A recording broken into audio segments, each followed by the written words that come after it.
fadilatil iman. Al-babul khamisu fi bayani fadilatil iman. Adapun bab yang kelima dalam kitab ini, yakni kitab yang disusun dan ditulis oleh seorang ulama yang cukup masyhur, Al-Imam Jalaluddin As-Suyuti, menerangkan dan menjelaskan tentang fi fadilatil iman, yaitu tentang keutamaan daripada iman. Akan digambarkan di dalam bab ini tentang kelebihan dan keutamaan iman dalam hidup dan kehidupan kita. Hidup ini akan terasa hambar kalau tidak ada iman di dalamnya.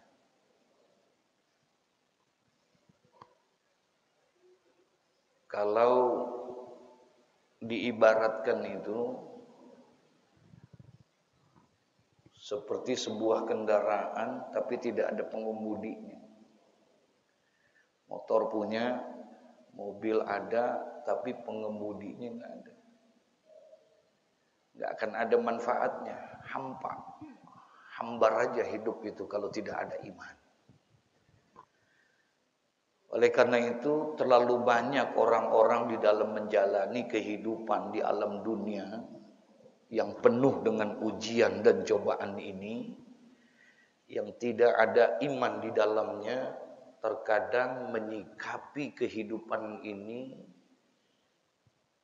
begitu hambar.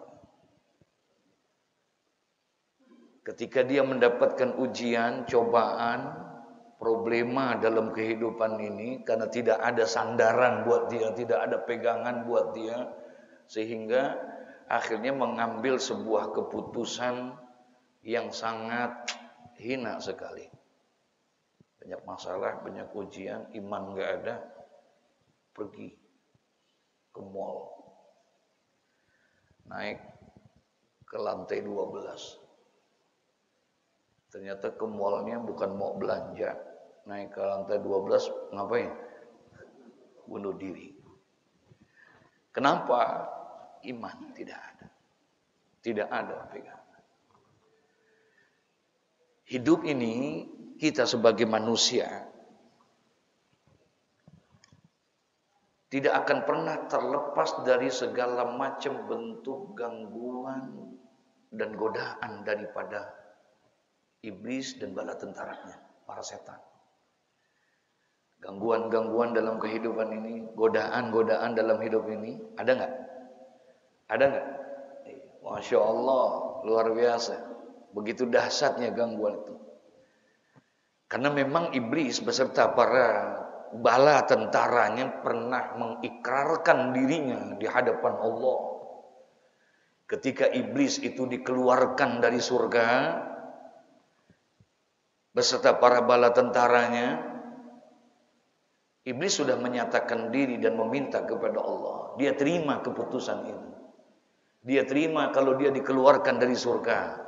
Dia terima dikeluarkan dari salah tempat yang begitu nikmat, yang begitu luar biasa. Dia terima keputusan Allah itu karena kesombongannya dia. Tapi dia minta kepada Allah. Dia keluar dari surga. Ada satu permintaan iblis kepada Allah. Apa kata iblis? Ya Allah, demi kemuliaanmu, demi keagunganmu, aku rela engkau keluarkan aku dari surgamu. Aku siap engkau akan masukkan aku ke dalam nerakamu. Tapi aku minta satu permintaan kepadamu. Jangan engkau matikan aku sampai dengan hari kiamat nanti, katanya. Itu permintaan iblis. Permintaan bala tentaranya iblis minta kepada Allah, dia siap dikeluarkan dari surga, dia siap untuk dimasukkan ke dalam neraka, tapi dia minta dan memohon kepada Allah, panjangkan umurku sampai dengan hari kiamat. Allah tanya kepada iblis, untuk apa umur sepanjang itu? Sampai-sampai engkau tidak mau mati sampai dengan hari kiamat. Apa kata iblis?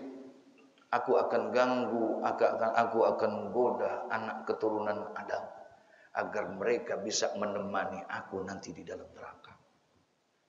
Jadi ini sudah sebuah pernyataan, sebuah komitmen dari iblis yang akan selalu mengganggu, menggoda iman daripada anak keturunan Adam. Sampai kapanpun dia akan diganggu, digoda supaya nilai imannya itu gampang goyah. Dia terlena hidup tanpa membawa iman. Itu tujuan iblis. Jadi kalau memang gangguan dan godaan itu ada dalam hidup kita, sesuatu yang wajar, pantas, karena memang iblis selalu mengganggu kita.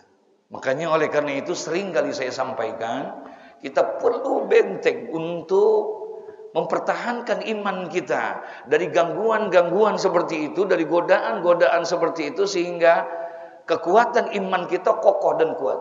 Al-Imam Jalaluddin bin Abdurrahman bin Abi Bakar As-Suyuti mencoba menempatkan satu pasal khusus di dalam kitab beliau ini tentang bagaimana pentingnya itu iman. Fi fadilatil iman. Allahu Akbar. Dalam bab khusus, Pak. Sebagai bekal buat kita dalam menjalani kehidupan ini. Hampa hidup kita kalau tidak ada iman. Oleh karena itu, bentengi diri kita, gangguan kita. Jangan lagi di luar sana. Di dalam masjid ada gangguannya enggak? Halo? Kira-kira banyakan di luar apa banyakan di dalam kira-kira, Saudara? Hah? Di dalam. Masya Allah, gangguannya luar biasa. Wajar kalau Al-Imam Al-Hafiz Shihabuddin Ahmad Ibnu Hajar Al-Asqalani tulis di dalam kitabnya itu, Al-Husunu lil mu'minina minas syaitan salathun. Benteng bagi orang yang beriman dari gangguan setan. 3 katanya. Ada 3 benteng bagi orang-orang yang beriman dari segala macam bentuk gangguan-gangguan, godaan-godaan setan. Buat orang-orang yang beriman 3 katanya. Benteng. Insya Allah kalau dia masuk ke dalam benteng itu, dia akan selamat dari serangan-serangan musuh. Benteng itu kan satu bangunan yang besar, bangunan yang tinggi, yang kokoh, untuk tempat berlindungnya kita dari serangan-serangan musuh. Orang kalau dari peperangan, dia akan selamat insya Allah kalau dia masuk ke dalam apa? Benteng. Dia akan selamat ke dalam benteng. Dan kita perlu benteng untuk menyikapi gangguan dan godaan itu. 3 benteng kita. Insya Allah masuk ke dalam benteng itu aman. Insya Allah. Apa benteng itu?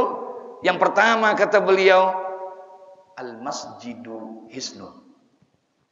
Masjid adalah benteng. Jadi ternyata nih benteng. Aman kita, Pak. Masuk ke dalam masjid. Makanya saking amannya banyak yang tidur.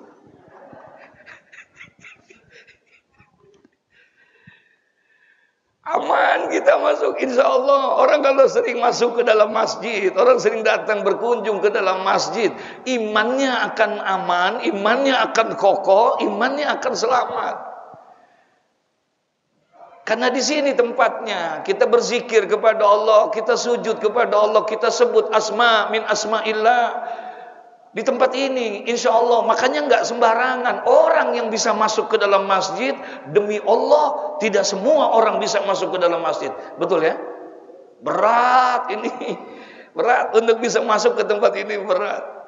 Makanya sering kita bicarakan itu, jangan heran kalau ada orang yang rumahnya jauh, 300 meter Pak, 400 meter, tapi sampai ke masjid.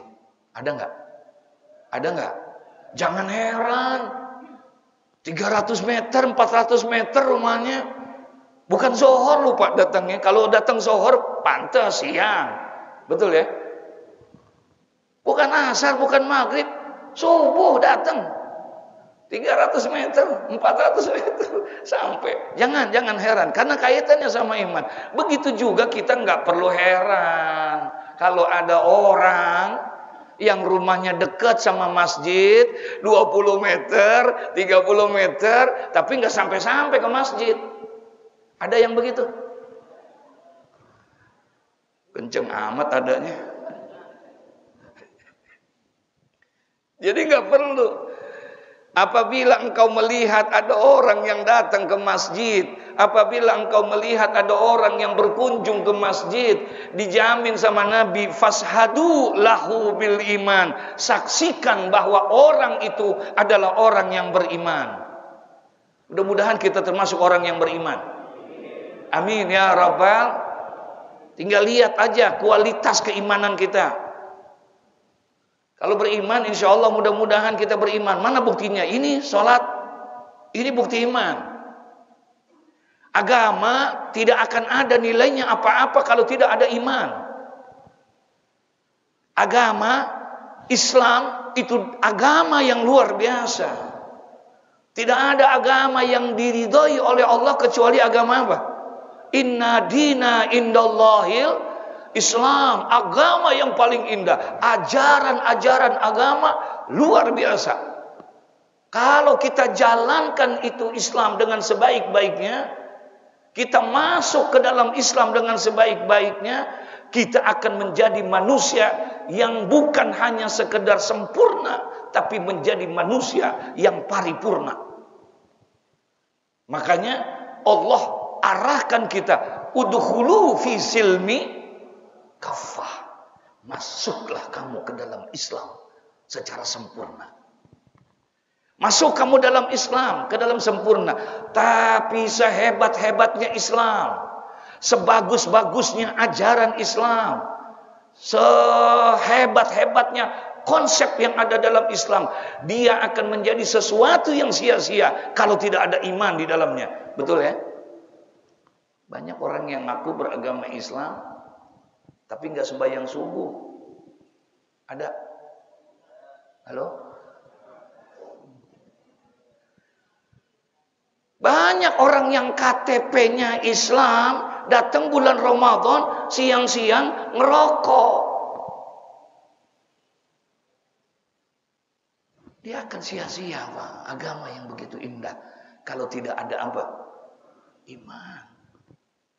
Ini iman loh Pak, bisa datang ke sini, kita bisa sembahyang.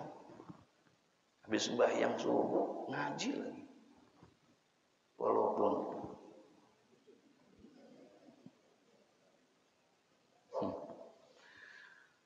ini sih bukan nyindir yang sini, bukan. Yang di gang masjid. Di sini juga. Ya Allah. Jadi perlu benteng kita untuk memperkokoh iman. Makanya bersyukur benar kita, Masya Allah. Supaya ditambah lagi keimanan kita ini. Dicas kembali kita keimanan. Pagi-pagi kita diingatkan lagi. Apa? Tentang fadilatul iman. Tentang keutamaan iman. Nggak ada nilai yang paling berharga kecuali adalah iman. Apa artinya hidup ini kalau tidak ada iman? Apa artinya sehat kita kalau tidak ada iman? Apa artinya harta kita yang berlimpah ruah, kekayaan kita kalau tidak ada iman? Apa artinya jabatan dan kedudukan kalau tidak ada iman? Makanya ketika berkumpul seperti ini Pak, sahabat, kemudian Nabi datang pagi-pagi kayak begini, Nabi datang, Nabi nanya sama sahabat, apa kata Nabi Muhammad? Kaifa asbahtum? Bagaimana kabarmu di waktu pagi hari ini? Nabi nanya. Kaifa asbahtum? Bagaimana kabarmu di waktu pagi hari ini? Kalau kita ditanya semua orang, Pak, bagaimana kabarnya Pak? Pasti jawaban kita, baik, sehat. Begitu ya? Itu jawaban kita. Baik, alhamdulillah sehat. Jawaban kita. Tapi tidak dengan sahabat. Ketika para sahabat di waktu pagi seperti ini ditanya oleh Rasulullah, "Kaifa asbahtum?" Bagaimana kabarmu di waktu pagi hari ini? Ternyata sahabat tidak menjawab, "Sehat ya Rasulullah." Tidak. "Baik ya Rasulullah." Tidak. Tapi jawaban sahabat ketika ditanya, "Kaifa asbahtum?" Bagaimana kabarmu di waktu pagi hari ini? Apa jawaban sahabat? "Asbahna mu'mininam billah." Pagi ini kami dalam keadaan beriman kepada Allah. Tuh. Beda tipis jawabannya sama kita. Jawabannya, pagi ini kami dalam keadaan beriman kepada Allah. Ya Allah ya Rabbana. Lalu Nabi nanya lagi, "Wa ma alamatu imanikum?" Lalu kalau kalian bilang kalian beriman kepada Allah pagi hari ini, wa ma alamatu imanikum? Apa tanda imanmu? Kalau engkau mengatakan beriman, tandanya apa? Kalau ngomong iman doang gampang. Betul ya? Jangan lagi kita yang kagak sembahyang aja ditanya, "Bang, abang beriman enggak?" Pasti jawabannya beriman. Biar kata gua kagak sembahyang, gua beriman. Tuh. Kan cakep tuh omongan. Betul ya? Tanya nggak coba? "Abang beriman bang?" Pasti jawabannya beriman. Oh. Tanya lagi sama dia, "Bang, kalau abang beriman, berarti abang percaya nggak sama surga, sama neraka?" "Ya percayalah gua. Percaya ada surga, percaya ada neraka." Oh. "Abang pengen masuk surga apa neraka?" Pasti jawabannya surga. Sembahyang, puasa, pengen masuk, mungkin ada orang dalam.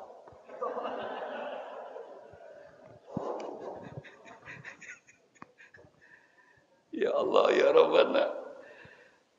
Dan salah satu di antara benteng itu adalah masjid, insya Allah.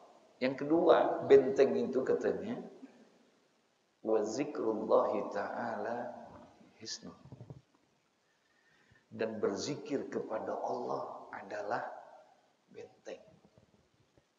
Zikir kepada Allah itu benteng, Pak. Selama banyak nih lisan kita berzikir kepada Allah, maka insya Allah iman kita kokoh, iman kita kuat. Kalau seandainya kita senantiasa berzikir kepada Allah Subhanahu wa taala, makanya wajar nanti ketemu ada hadis, jadidu imanakum. Perbaharui imanmu. Perbaharui imanmu. Setiap saat, setiap waktu, setiap hari, perbaharui imanmu, kata Nabi Muhammad. Sahabat bertanya kepada Rasulullah, "Wa kaifa nujaddidu imanana ya Rasulullah?" Bagaimana caranya kami memperbaharui iman kami ya Rasulullah? Bagaimana caranya kami untuk memperkokoh iman kami setiap saat itu ya Rasulullah? Apa kata Nabi? Aksiru min qauli la ilaha illallah. Perbanyaklah oleh kamu membaca kalimat la ilaha illallah. La ilaha illallah. Zikir bukan? Zikir bukan? Afdalu zikri la ilaha illallah. Sebaik-baiknya zikir, sepaling utama zikir adalah mengucapkan la ilaha illallah. Kenapa? Karena sesungguhnya kalimatul la ilaha illallah li'annahu kalimatut tauhid. Karena dia adalah kalimat tauhid. La ilaha illallah. Kita udah bahas tuh bab la ilaha illallah. Udah belum? Udah belum? Udah lupa. Allahu Akbar, Masya Allah. Dan yang ketiga benteng itu kata Imam Al-Hafiz Syihabuddin Ibnu Hajar Al-Asqalani, pertama benteng itu apa tadi? Masjid. Yang kedua zikir, semakin banyak zikir insya Allah. Dan yang ketiga benteng buat orang yang beriman dari segala macam bentuk gangguan setan, gangguan iblis. Setan ganggu dengan berbagai macam rupa. Setan ini bisa ganggu kayak apa aja Pak. Dia bisa jadi berubah jadi jabatan kita, bisa jadi kedudukan kita. Setan tuh, ya, dia bisa berubah. Wah, gangguin tuh setan, non jabatan, kedudukannya, Masya Allah. Terus dia pegang, datang teriak-teriak, minta diperpanjang 9 tahun. Waduh, ada nggak yang begitu kira-kira ya? Ada. Minta diperpanjang 9 tahun. Dia pikir enak kali jadi pemimpin. Dia pikir enak lagi mau bawa jabatan. Sekilas dia dapetin rezeki duit, iya benar, tapi tanggung jawab di hadapan Allah. Tidak ada yang pertama nanti dihisap kecuali adalah para imam, para pemimpin. Itu yang akan pertama nanti sana. Makanya ketika dia menjadi al-imamul adil, menjadi pemimpin yang adil, ketika terjadi huru hara yaumul qiyamah, terjadi kegonjangkan yang luar biasa, yang pertama mendapatkan perlindungan di mana tidak ada perlindungan Allah adalah imamul adil, pemimpin yang adil. Itu yang ditolongin yang pertama. RT. Kalau RT-nya adil. Ya Allah ya Rahman, Masya Allah. Saya nggak berani nyebut Fir'aun. Sekarang sebut Fir'aun bahaya. Astagfirullah. Nah, yang ketiga katanya benteng itu apa? Wa qiraatul Qur'an hisnun.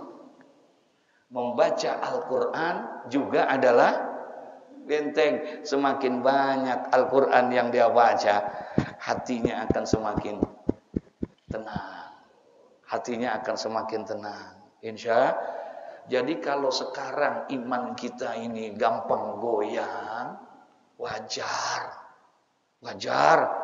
Kalau iman kita kadang-kadang naik, kadang-kadang turun, kadang ke kanan, kadang ke kiri, kadang ke depan, kadang ke belakang. Wajar nggak?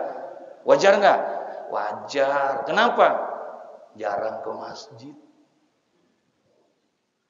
Ini juga terpaksa pagi-pagi ini. Jarang kita ke masjid. Jarang kita berzikir, betul ya? Jarang kita baca Quran. Jadi gampang masuk setan kepada diri kita. Nah, alhamdulillah, summa alhamdulillah, kita diingatkan kembali oleh Al-Imamul Hafiz Jalaluddin As-Suyuti tentang pentingnya nilai apa? Iman. Qala Rasulullah sallallahu alaihi wasallam, qala Nabi sallallahu alaihi wasallam, bersabda Nabi sallallahu alaihi wasallam, al-imanu ma'rifatun bil qalbi wa qaulun bil lisan wa amalun bil arkan. Masya Allah. Kata Nabi sallallahu alaihi wasallam, iman itu adalah sebuah pengetahuan, ya, yang dilandasi dengan pengetahuan bil qalbi wa qaulun bil lisan wa amalun bil arkan. Iman itu sebuah ma'rifah, satu pengenalan, satu pengetahuan yang ada di dalam dirinya, dalam hatinya tentang Allah Subhanahu wa taala, meresap kepercayaan, keimanan itu di dalam hatinya tanpa ada keraguan sedikit pun tentang Allah. Nggak ada keraguannya. Meresap di dalam dirinya tentang keimanan itu. Hatinya meyakini itu. Nggak ada keraguan. Dengan adanya Allah Subhanahu wa ta'ala. Masya Allah. Wa qaulun bil lisan. Tapi nggak cukup dengan hati, tapi juga harus diucapkan dengan apa? Asyhadu an la ilaha wa asyhadu anna Muhammadar, sebuah pernyataan secara lisan. hati kita menanamkan itu keyakinan kita, kepercayaan kita. Tanamkan itu di dalam diri kita tentang Allah, tentang Rasul-Rasul Allah, tentang kitab-kitab Allah, tentang para malaikat Allah. Tanamkan di dalam diri kita keyakinan tentang adanya itu. Tanamkan kita, hati kita. Tapi kita perlu pengucapan dengan lisan kita. Amantu billah, aku beriman kepada Allah, sebuah pengikraran di dalam segala sesuatunya. Cukupkah itu? Hati kita sudah menyadari itu? Lisan kita sudah bicara? Cukupkah nilai kesempurnaan itu, iman itu? Belum, Pak. Dia harus disempurnakan dengan sesuatu yang paling penting. Apa? Wa amalun bil arkan. Harus ada bukti. Jangan ngomong doang. Mana buktinya? Jalanin perintah-perintah Allah, jauhin larangan-larangan Allah. Itu sebagai bentuk daripada orang itu sempurna imannya. Saya beriman. Hati saya yakin tidak ada Tuhan yang menciptakan alam semesta ini kecuali Allah. Zuhur enggak. Asar kagak. Maghrib enggak, Isya enggak, subuh enggak. Gimana bisa dinyatakan iman? Jadi iman itu harus ada, diucapkan dengan hati, ditanamkan keyakinan dalam hatinya, diucapkan dengan lisan, dan juga wa amalun bil arkan, harus dijalani dengan amal perbuatan kita. Baru akan terasa iman itu. Nggak akan ada manfaatnya, Pak. Di rumah punya TV berwarna 60 in. 60 in gede nggak? Punya TV 60 in. Berwarna, terang warnanya, cerah warnanya, indah, bagus. Tapi matanya buta. Ada manfaatnya? Ada manfaatnya? Nggak ada. Beli, Pak, jam tangan Rolex. Rolex itu Masya Allah. Ada yang sampai 2 miliar jam tangan. Beli itu jam yang paling mahal sekalipun, paling bagus itu jam tangan itu. Kita beli itu jam Rolex. Apa artinya jam Rolex yang kita bertitikan mutiara-mutiara berlian di dalam jam tangan itu? Indah, bagus itu jam tangan, tapi tangannya buntung. Apa nilainya? Nggak ada nilainya itu semua. Beli sepatu yang mahal. Itu sepatu yang kanannya aja 8 juta. Yang kanannya doang tuh. Punya sepatu yang kanannya aja 8 juta tuh. Yang kanan tuh, Masya Allah. Dia beli segitu mahalnya, kakinya buntung. Ada manfaatnya? Ada manfaatnya? Nggak ada. Laksana mobil, kendaraan, motor, tapi kemudinya nggak ada. Ngejogrok, tahu ngejogrok, Pak? Begitu aja. Hujan kehujanan, panas kepanasan. Akhirnya tuh mobil, biar kata mobil bagus juga, nggak pernah dipakai, nggak pernah ini, nggak ada pengemudinya, rusak nggak? Rusak nggak? Ya rusak lah. Tuh mobil, padahal tuh mobil mahal, padahal segala macam. Nah, ini bentuknya nih. Ini bentuk keimanan kita. Berarti kita sudah ada, kita kenal Allah. Al-iman ma'rifatu. Sebuah pengenalan, sebuah bentuk keyakinan. Percaya kita sama Allah? Percaya tidak? Halo? Percaya. Percaya sama para malaikat Allah? Percaya? Kan belum pernah lihat. Iman yang bicara. Percaya kita dengan kitab-kitab Allah? Percaya kita. Oh, ternyata kitab yang Allah turunkan bukan hanya Al-Quran. Ya, bukan hanya Al-Quran. Ternyata Ada Injil, ada Taurat, ada Zabur. Bahkan ada mushaf-mushaf yang pernah diturunkan kepada Nabi Musa. Bahkan ada 50 kitab yang pernah diturunkan oleh Nabi Allah Sis alaihissalam. Ada kitab yang diturunkan oleh Allah, 30 kitab oleh Nabi Idris alaihissalam. Ada 20 kitab Allah pernah turunkan kepada Nabi Ibrahim alaihissalam. Jadi ternyata kitab itu banyak. Tapi yang kita kenal hanya apa? Taurat, Zabur, Injil, Quran. Dah. Kufur, Pak. Rusak iman kita kalau nggak percaya sama Injil. Rusak iman kita kalau nggak percaya dengan kitab suci yang bernama Injil. Rusak iman kita kalau kita tidak percaya dengan Taurat, dengan Zabur. Karena Taurat, Zabur, Injil adalah kitab-kitab suci yang Allah turunkan kepada para nabinya. Kufur, rusak iman kita kalau nggak percaya. Wajib kita percaya tentang adanya itu, tapi kita tidak wajib untuk mengamalkannya. Paham tuh? Ya, karena kita sudah punya kitab yang sudah menyempurnakan itu, yaitu kitab apa? Al-Quran. Makanya kalau dia orang yang beriman, dia akan jaga itu Al-Quran. Naruhnya juga nggak sembarangan, betul ya? Betul ya? Iya. Naruhnya nggak sembarangan. Ditaruh di tempat yang atas. Kalau mau dibaca dicium dulu, begitu nggak? Diinin, dihormatin. Tapi kalau dia nggak punya iman, boro-boro, jangan lagi Qurannya diiniin. Qurannya dibakar. Dia nggak ada punya rasa apa-apa tuh terhadap Al-Quran. Nggak tergentar hatinya ketika Al-Quran itu dibakar. Kenapa? Imannya nggak ada. Tapi kalau ada iman di dalam dirinya, jangan lagi dibakar, disobek itu Al-Quran. Marah tidak? Masya Allah. Ini lagi ramai nih Pak. Udah denger belum? Halo? Al-Quran diapain? Al-Quran diapain? Terus? Halo? Terus bagaimana kita ngeliat kayak begitu? Inilah lemahnya iman kita. Marah iya, semen kagak berani kita ke sono. Betul ya? Enggak berani kita.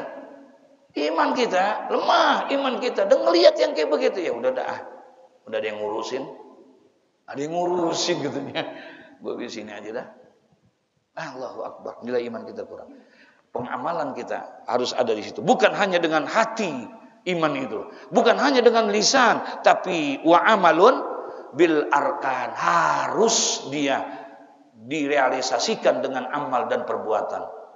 Wa qala Nabi sallallahu alaihi wasallam, al-imanu uryanun wa libasuhu taqwa wa zinatuhu al-haya wa samratuhul ilmu. Masya Allah. Kata Nabi dalam hadis selanjutnya, qala Nabi sallallahu alaihi wasallam, bersabda Nabi sallallahu alaihi wasallam, al-iman uryanun. Iman itu telanjang. Iman itu telanjang. Tubuh kita telanjang. Biar kata sterak banget juga, biar kata bagus banget, biar kata tampan banget juga, biar kata cakep juga mah kagak pantas Bang, telanjang begitu. Betul ya? Iya. Orang akan ganteng-ganteng serigala. Itu mah sinetron ya. Ganteng-ganteng gila, nggak pakai baju, nggak pakai celana, nggak pakai itu, cakep-cakep, kok begitu? Tuh, kenapa? Uryanun. Yang tampan ini, yang bagus ini, yang cantik ini, dia akan menjadi bagus itu kalau diapain? Dipakaikan pakaiannya. Iman pun juga begitu. Dia butuh pakaian. Apa pakaiannya iman itu?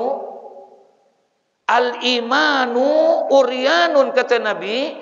Iman itu telanjang keadaannya. Walibasuhu, dan pakaian iman itu apa pakaiannya? At-taqwa.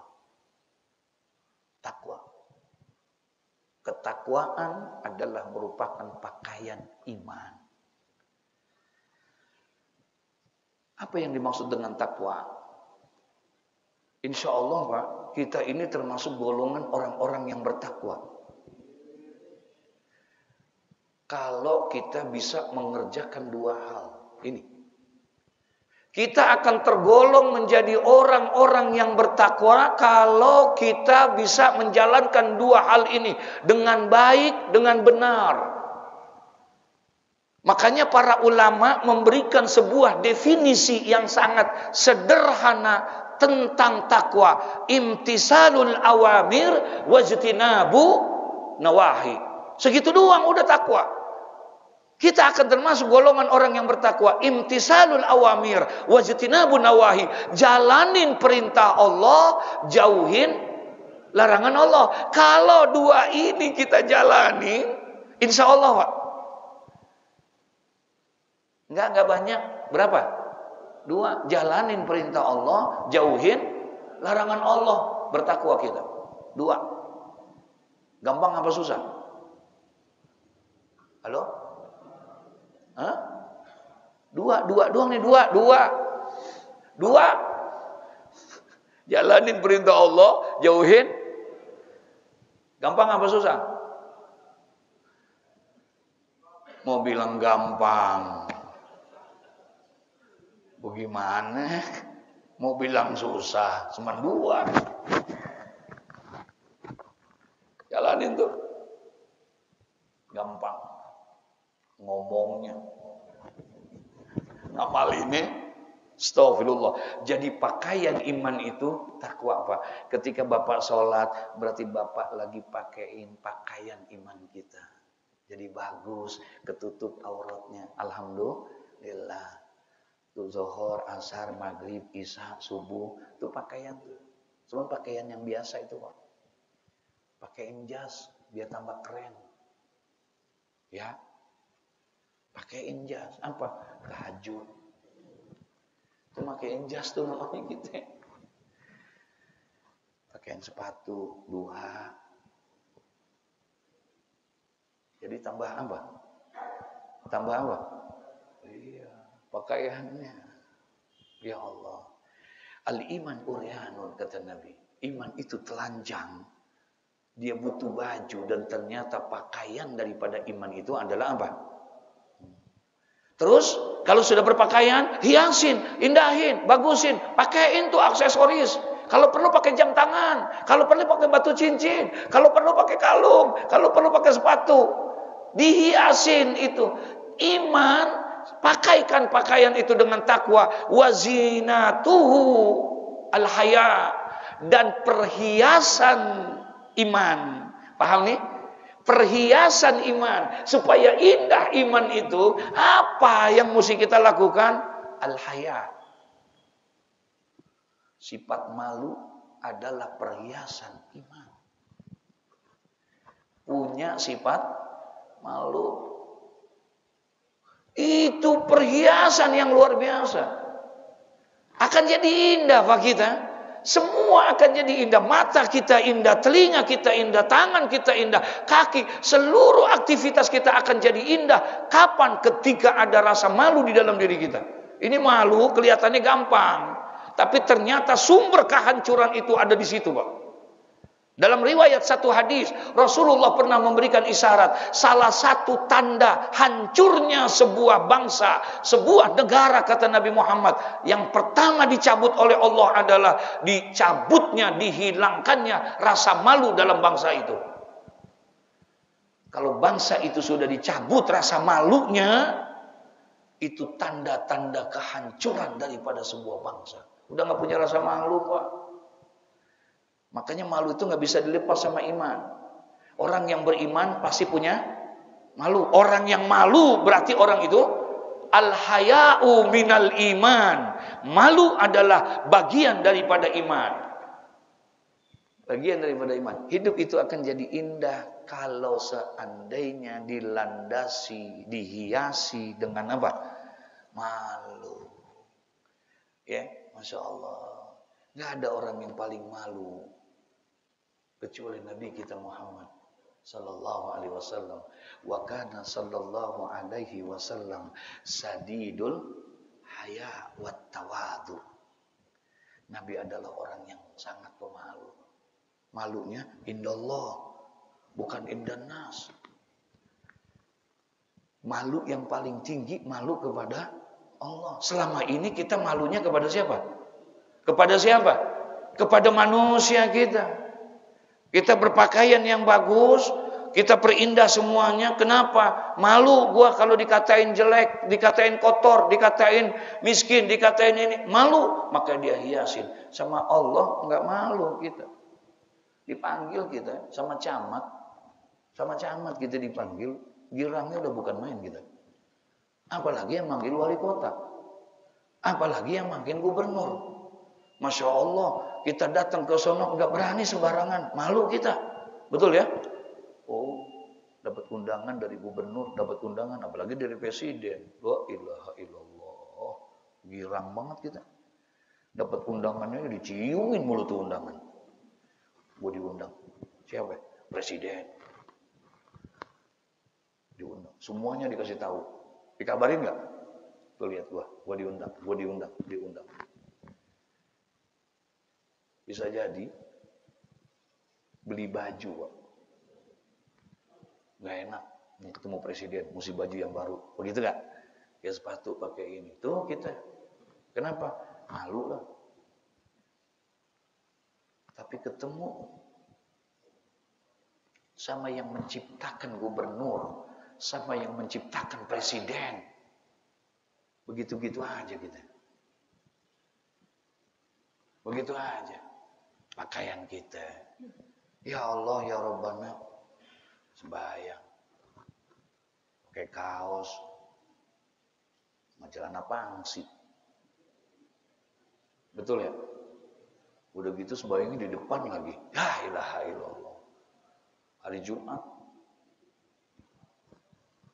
Pakai kaos, peci kagak. Pakai celana pangsi. Udah gitu datang yang ngelangkah-ngelangkahin orang. Datangnya duduknya di depan. Pas selesai Jumat langsung pulang. Ada nggak yang begitu kira-kira? Hah? Ada nggak? Iya. Tapi jenggotnya panjang, Pak. Ilaha illallah, astagfirullahaladzim. Aina akhlak? Mana akhlaknya, mana adabnya? Mana rasa malumu? Kalau tidak ada rasa malu berarti tidak ada iman di dalam dirimu. Kenapa? Karena indahnya iman itu, dihiasi iman itu adalah dengan haya, dengan rasa malu. Terakhir katanya wasamratuhu al-ilmu. Ya Allah. Iman telanjang. Pakaiannya apa tadi? Pakaiannya takwa. Jalanin perintah Allah, jauhin larangan Allah, berarti kita sedang memakai pakaian dalam iman kita. Indahin itu, hiasi iman kita. Dengan apa? Enggak perlu dengan yang lain-lain. Cukup imanmu akan menjadi indah. Keluar aura itu keimananmu. Apa? Tanamkan rasa malu di dalam dirimu. Paham ya? Maka akan indah iman itu. Masya Allah, orang akan hormat sama kita kalau kita punya rasa malu, bisa menghargai yang tua, bisa menyayangi yang muda. Santun kita dalam ngomong. Malu kalau ngomong kasar, malu kalau ngomong yang jelek-jelek. Orang akan hormat sama kita. Auratnya akan keluar orang itu ketika ada rasa malu di dalamnya. Ya Allah. Wasamratuhu, dan buah daripada iman. Buah daripada iman. Apa? Al-ilmu. Ilmu. Insya ini yang mendorong kita untuk bisa mendapatkan buah ilmu. Mengaji kita, duduk di dalam majlis-majlis, berkumpul dengan orang-orang yang saleh. Ngaji kita hanya orang yang beriman yang bisa seperti ini. Alhamdulillah. Makanya pegang erat-erat iman ini. Pegang. Kalau perlu kata Nabi, jangan hanya dipegang, gigit iman itu.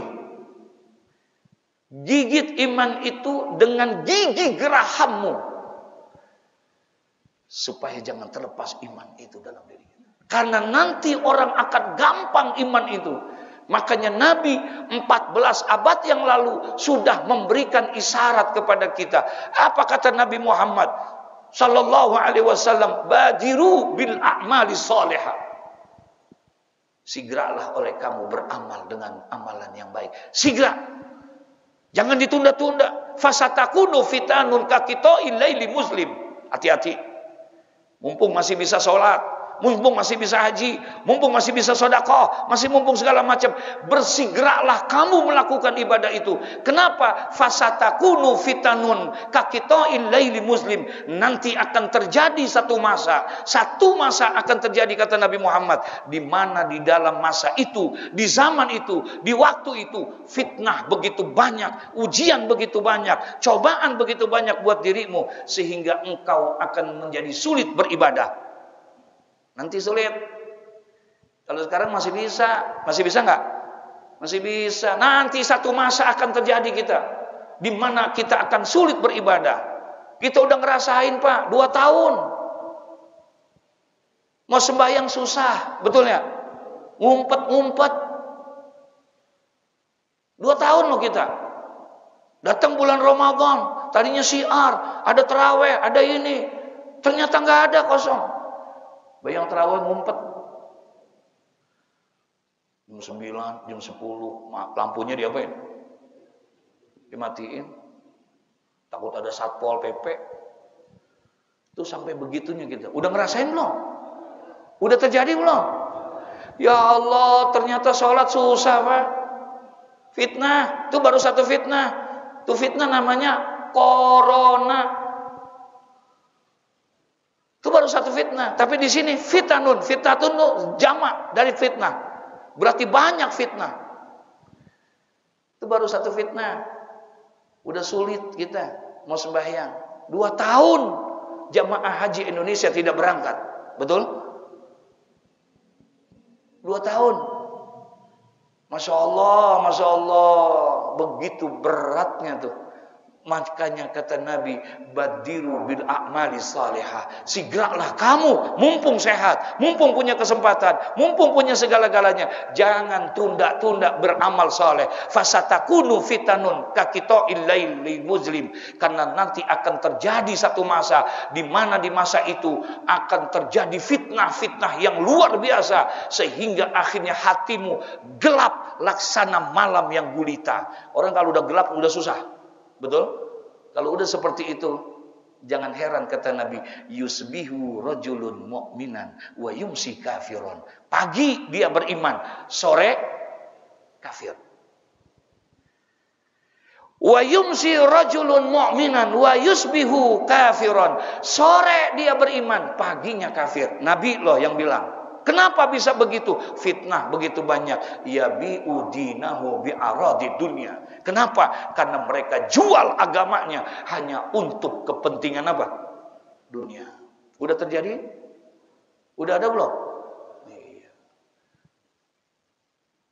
Kafir di sini nggak mesti harus keluar agama, Pak. KTP-nya mungkin Islam.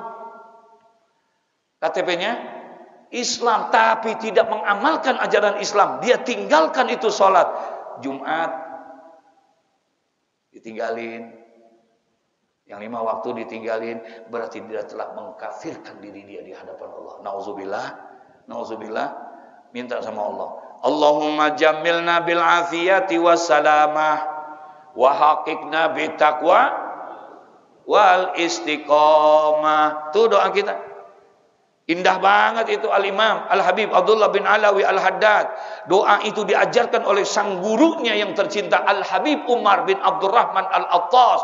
Mengajarkan kepada Al-Imam Al-Habib Abdullah bin Alawi Al-Haddad. Lihat doanya. Allahumma inna nastafizuka wa nastaudiuka adyanana wa abdanana wa anfusana wa amwalana wa ahlana wa auladana wa kulla syai'in a'taitana. Ya Allah, jaga agama kami, jaga badan kami, jaga anak kami, jaga keluarga kami, jaga semua yang telah Engkau berikan kepada kami. Jaga ya Allah, karena Engkau yang maha menjaga. Itu di awal doanya.